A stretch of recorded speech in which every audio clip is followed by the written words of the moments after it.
ओम शांति। 17/8/26 की मुरली है। बाबा कहते हैं, मीठे बच्चे, बाप और दादा की भी वंडरफुल कहानी है। बाप जब दादा में प्रवेश करे तब तुम ब्रह्मा कुमार कुमारी वर्षे के अधिकारी बनो। शिव बाबा जब इस दादा के अंदर प्रवेश करते हैं, बाप दादा इकट्ठे होते हैं, तब हमको एडप्ट करते हैं, तब हम ब्रह्मा कुमार कुमारी बनते हैं। ब्रह्मा कुमार कुमारी बनते हैं तो फिर वर्षा हमें बाप दादा से मिलता है।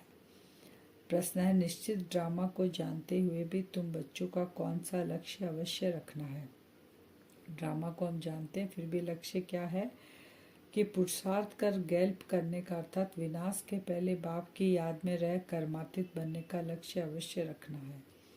कर्मातीत अर्थात आयरन एज से गोल्डन एज बनना। पुरुषार्थ का यही थोड़ा सा समय है, इसलिए विनाश के पहले अपनी अवस्था को अचल अडोल बनाना है। क्या गैल्प करना है हमें कि हमें जल्दी जल्दी पुरुषार्थ करना है, कर्मातीत अवस्था को पाना है, यानी गोल्डन एजेड बनना है।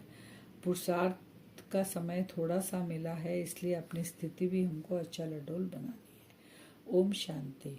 यह दोनों कौन कहते हैं? एक था बाबा, एक था दादा। ये 2 बार ओम शांति कौन कहते हैं? क्योंकि शिव बाबा बाबा के ब्रह्मा बाबा के अंदर प्रवेश हुए हैं भकुटी सिंहासन पे, तो दोनों कहते हैं। तो ऐसा कहानी भी सुनाते थे ना हमको पहले, एक था राजा एक थी रानी। अब यह फिर है नई बातें, एक बाबा एक दादा। तुम कहेंगे 5000 वर्ष पहले भी एक था शिव बाबा, दूसरा था ब्रह्मा दादा। हर 5000 साल के बाद शिव बाबा ब्रह्मा बाबा में भकुटी पर आकर बैठते हैं, उनके तन का आधार लेते हैं और हमें एडप्ट करते हैं। तो अब शिव के बच्चे तो सब हम हैं, आत्मा रूप से हम शिव बाबा के बच्चे हैं सब, तो हम उनकी संतान तो हैं। ब्रह्मा के बच्चे ब्राह्मण भी थे हम। प्रजापिता ब्रह्मा के संतान ब्रह्मा कुमार कुमारियां थे। उन्हों को कौन पढ़ाते थे? शिव बाबा पढ़ाते थे। तो प्रजापिता ब्रह्मा के ब्रह्मा कुमार कुमारियां ढेर बच्चे हैं, तो ब्रह्मा कुमार कुमारियां मानते हैं बरोबर हम शिव बाबा के बच्चे भी हैं, पोत्रे भी हैं। पोत्रे कैसे हुए? शिव बाबा के हम बच्चे हैं आत्मा रूप से, और पोत्रे भी हैं क्योंकि ब्रह्मा बाबा भी हमारा बाबा हो गया, पिता हो गया अलौकिक, तो शिव बाबा फिर हमारा दादा हो गया, तो हम पुत्रे पुत्री हो गए। बच्चे तो है ही, अब पुत्रे बन गए ब्रह्मा द्वारा दादे से वर्षा लेने। अभी तुमको दादे से वर्षा मिलता है जिसको शिव बाबा कहते हैं, परंतु ब्रह्मा कुमार कुमारियां होने के कारण उनको हम दादा कहते हैं। वर्षा दादे का है, ब्रह्मा दादा का नहीं। अब दादा और दादे, दादे हो गए शिव बाबा, दादा हो गया ब्रह्मा बाबा, यानी दादा बड़े भाई को भी कहते हैं।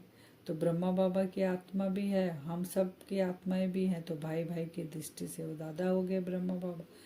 तो बैकुंठवासी बनने का वर्षा उस बाप से हमें मिलता है। आधा कर वर्षा पाते हो, फिर तुमको श्राप मिलता है रावण से। नीचे उतरते आते हो, जैसे कि ग्रहचारी बैठती है नीचे उतरने की। अभी हम चढ़ रहे हैं, अभी हमारी ग्रहचारी उतर रही है, अभी हम शूद्र से ब्राह्मण बन रहे हैं। अभी तुम बच्चे समझते हो हमारी ग्रहचारी राहु की दशा पूरी हो गई है, अब ग्रहण हमारा उतर रहा है। कौन सा ग्रहण लगा हुआ था? 5 विकारों का ग्रहण लगा हुआ था, इसलिए बाबा कहते हैं दे दान तो छूटे ग्रहण। तो ये 5 विकारों का ग्रहण अभी हमारा छूट रहा है और देह अभिमान से हम देही अभिमानी स्थिति में आ रहे हैं। बाप कहते हैं पहले पहले तुमको सतयुग में हम भेजे थे, फिर अभी तुम ही आकर मिले हो। आगे तो सिर्फ गाते थे, उनका यथार्थ अर्थ अभी बाप बैठ समझाते हैं। सभी वेद शास्त्र जप तप स्लोगन आदि जो भी है सबका सारा बाप बैठ समझाते हैं। बाबा बोले पहले तुम भी गाते थे लेकिन मतलब नहीं जानते थे, अयथार्थ अर्थ अभी बाप हमें समझाते हैं सारी। बाबा कहते हैं कि तुम जप तप स्लोगन जो भी पढ़ते थे सब बैठ कर उसका सार बाबा अभी हमको बता रहे हैं। एक है रुद्राक्ष पे बाबा माला के लिए बता रहे हैं, एक है रुद्राक्ष की माला, दूसरी है रुंड माला। उस रुंड माला में छोटी छोटी शक्ल होती है, यह निशानी है। हम आत्माएं ही आकर फिर बाप के गले की माला के दाने बनेंगे, फिर यहाँ आएंगे नंबरवार, माला बनेंगे हम, फिर आएंगे नंबरवार यहाँ पर। तो रुंड माला होती है, एक होती है रुद्राक्ष की माला। रुंड माला में चेहरा दिखाते हैं ना, और आत्माओं की माला जो है बाप के गले की माला बनती है। तो बाबा बोलते तुम कौन सी माला में हो, 8 की माला में, 108 की माला में हो कि 16,108 की माला में हो, ये सब हमारे पुरुषार्थ पर है। सत्युग के बाबा कहते हैं आसार भी तुमको दिखाई पड़ने चाहिए, जितना जितना हम नज़दीक जाते जाएंगे अपने पुरुषार्थ में। तो बाकी लाखों जाकर रहेंगे, फिर लाख रहे, वाह बाबा कहते 9 लाख रहे, 9-10 लाख रहे, एक्यूरेट नहीं कह सकते। हाँ, तुम जब एक्यूरेट संपूर्ण बनने के लायक बनेंगे तब तुमको और जास्ती साक्षात्कार हो जाएंगे। अभी तो बहुत कुछ समझने का समय पड़ा है। बाबा कहते हैं धीरे धीरे तुम्हारा क्लियरिटी आने लग जाएगी। जितना जितना तुम लक्ष्य की तरफ बढ़ोगे तो तुमको साक्षात्कार होगा। सब चीज़ें महंगी होती जाएगी। बाबा कहते हैं विलायत में भी अब खूब टैक्स आदि लगने लग गए, बहुत बहुत महंगाई होकर फिर एकदम सस्ताई हो जाएगी।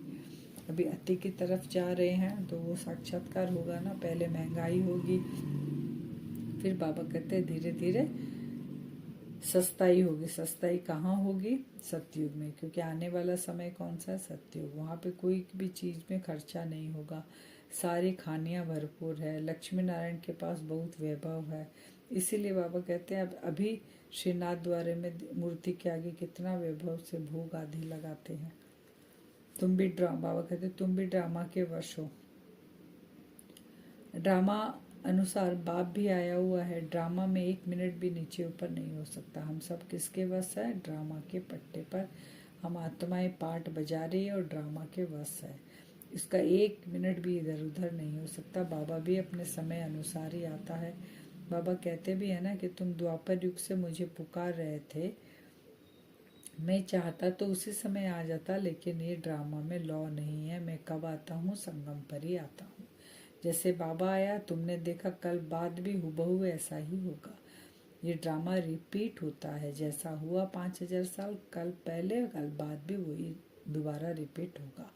शास्त्रों में तो कल्प की आयु ही लंबी लिख दी है।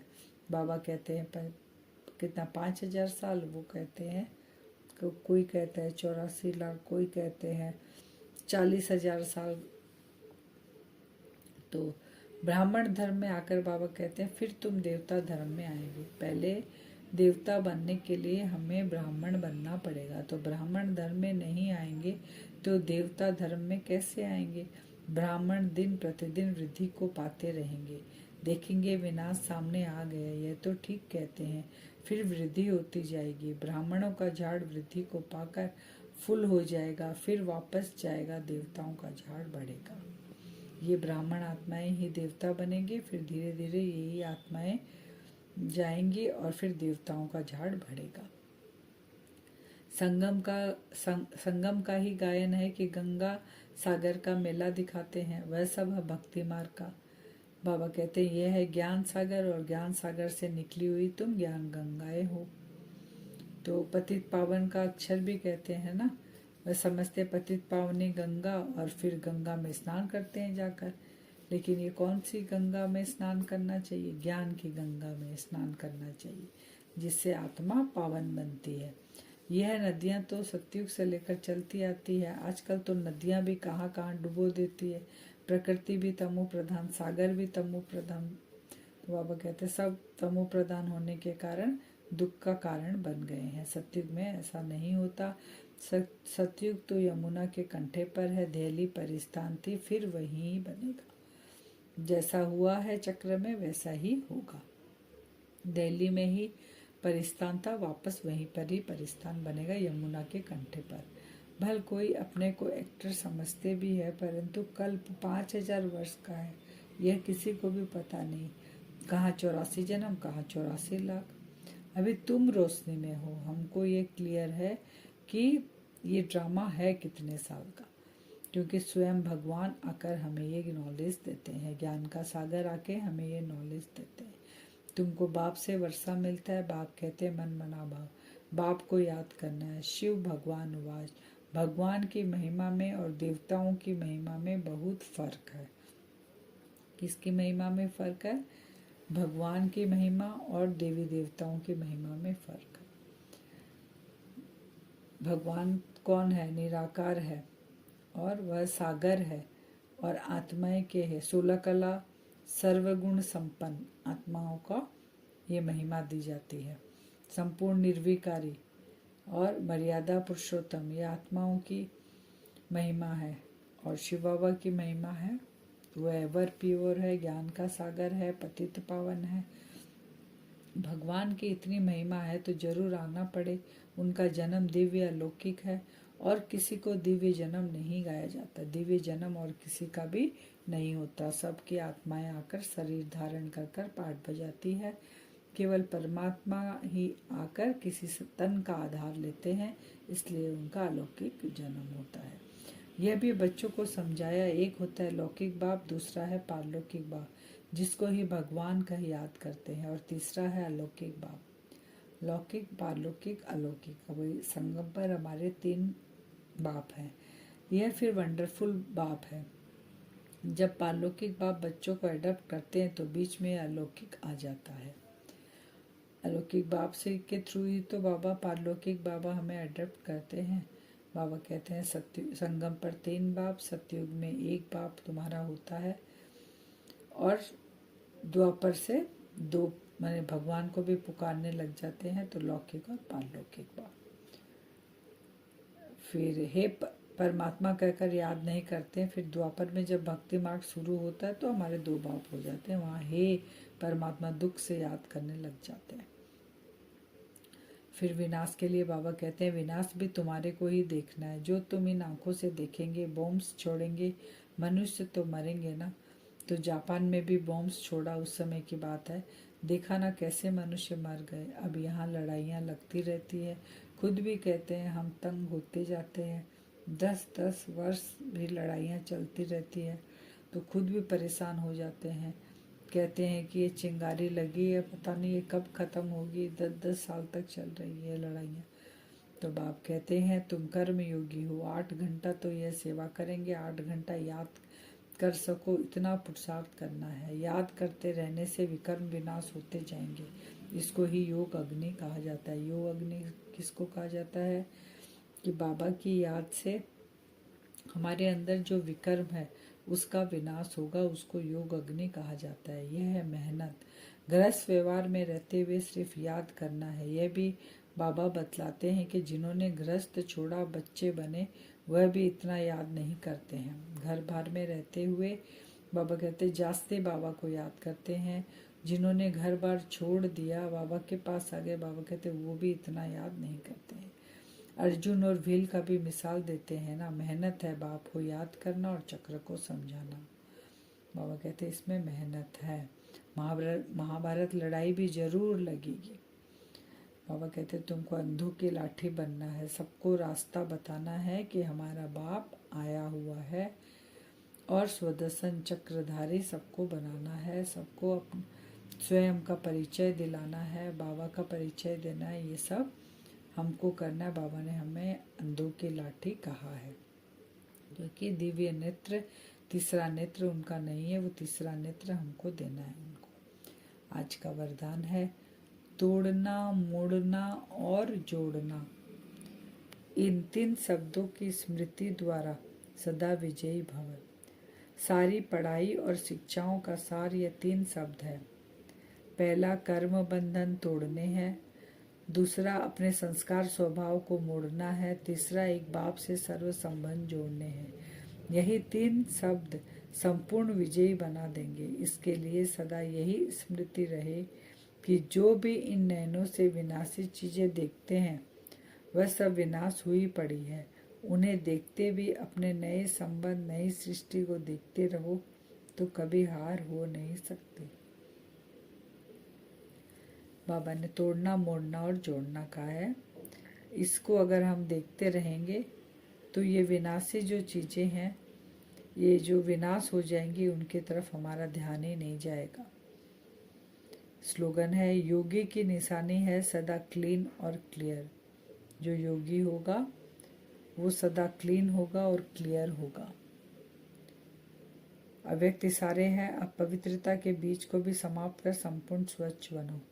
अगर ब्राह्मण जीवन में संकल्प में भी अपवित्रता व अमर्यादा आ जाती है तो तख्त नसीन की बजाय गिरती कला में अर्थात नीचे आ जाते हो।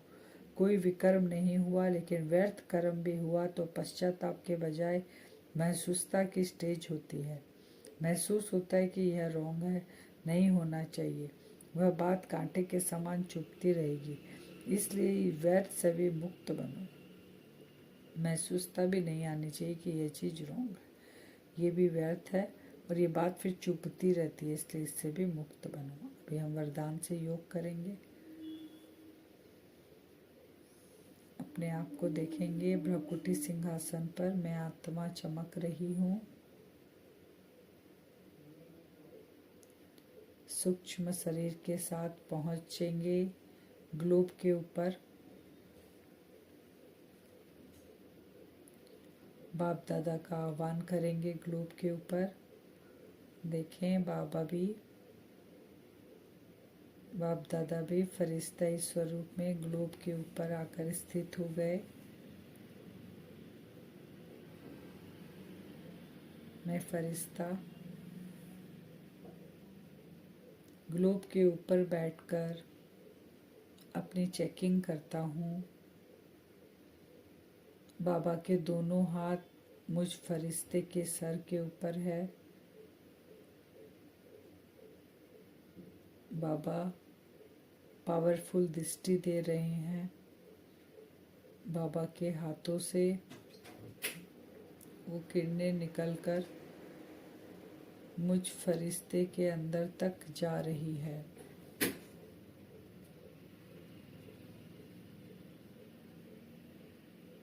मुझ फरिश्ते का किसी भी आत्मा के साथ कोई कर्म बंधन नहीं है।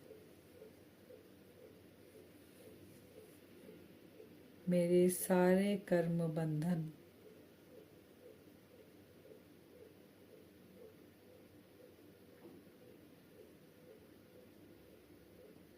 खत्म हो चुके हैं, ऐसा हम अनुभव करेंगे। कोई भी कर्म बंधन मुझे खींच नहीं सकता, क्योंकि मैं फरिश्ता बहुत पावरफुल स्थिति में स्थित होते जा रहा हूँ। बाबा का दोनों हाथ मेरे सर पे हैं।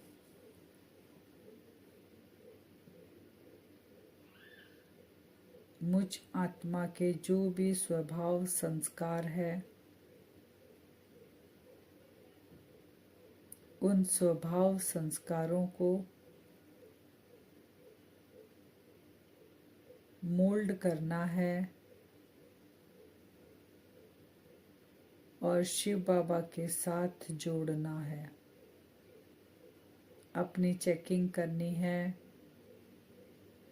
कि मेरा स्वभाव संस्कार भी जैसा बाप दादा के स्वभाव संस्कार हैं, ब्रह्मा बाबा के जैसे स्वभाव संस्कार है, वैसा ही मुझ फरिश्ते का भी स्वभाव संस्कार है।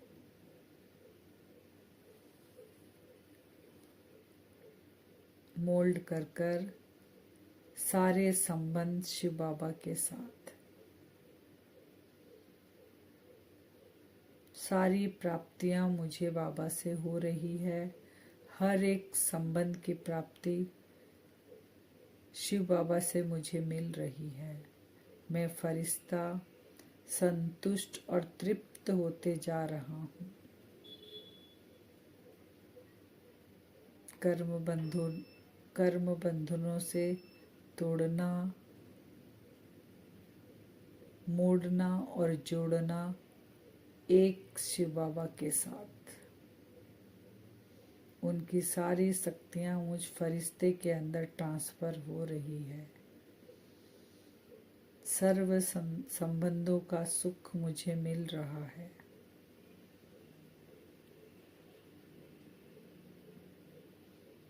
ऐसा हम बार बार